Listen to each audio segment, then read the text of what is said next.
Mila Makarova has worked with the Ukrainian Ministry of Defense since war broke out in Donbass in 2014, developing courses in tactical and combat medicine.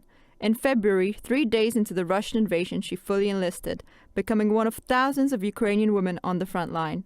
Ukraine has a proud tradition of women taking up arms during wartime, but female personnel often find themselves having to battle gender stereotypes. Before you show yourself your possibility to bring good input to this war and to the victory, yes, there is prejudgment. And yes, I am tiny, curly girl that is very contrast to the others. When I show that I am here with a purpose and I know what to do and I'm professional in what I'm doing, this prejudgment disappears and I know that I am doing very important work. I need to show that I am here to work. I'm not just here to be beautiful and that's it. Mila's experience isn't unique. Although Ukraine has a higher percentage of women than the UK forces, around 15% compared with 11% in the UK, they are still treated differently from their male counterparts. Ukraine in many ways is a very traditional, socially conservative society, quite patriarchal. And so, having women in the military is a big deal for society.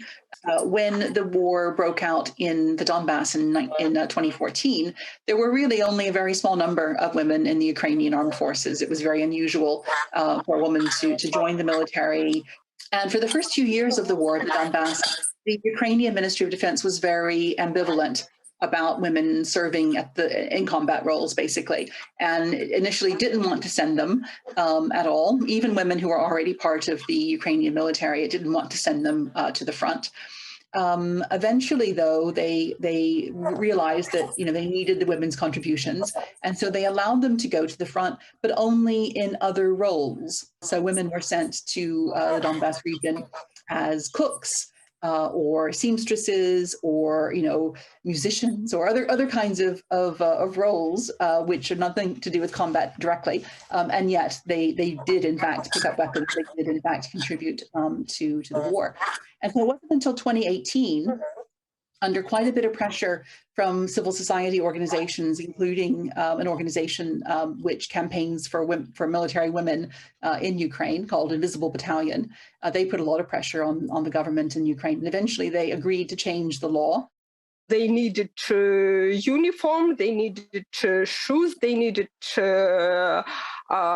vests that fit their size. So since the army was not ready to incorporate women, of course, it didn't have all this stuff like shoes of small size or all these things, and also. We have to combat stereotypical attitude.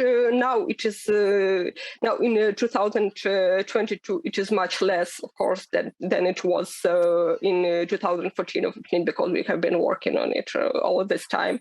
And now our official Day of Defenders of Ukraine in Ukrainian is Захисника and Захисниці, so the day of male defenders and female defenders. Rana Hristenka believes that the work of women has been integral to the war effort and should continue when it comes to building lasting peace. Ksenia Zubova, Forces News.